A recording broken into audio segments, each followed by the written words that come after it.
બધાએ સમાજના આગેવાનોએ જહેમત ઉઠાવી છે એમને ધન્યવાદ.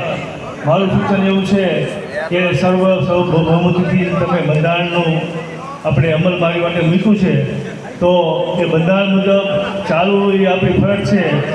અને એ બંધારણનો જે કોઈ વિરોધ કરે અથવા એનો ભંગ કરે એના માટે જે કંઈ કમિટી અથવા કાર્યવાહી કરવાની હોય એ કરવી પડશે.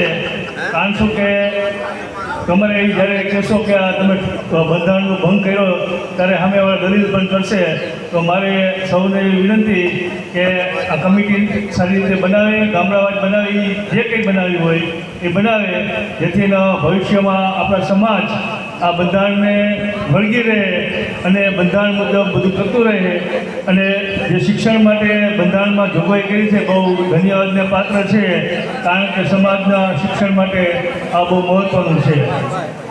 ભાઈ કોઈને હમ નથી. હવે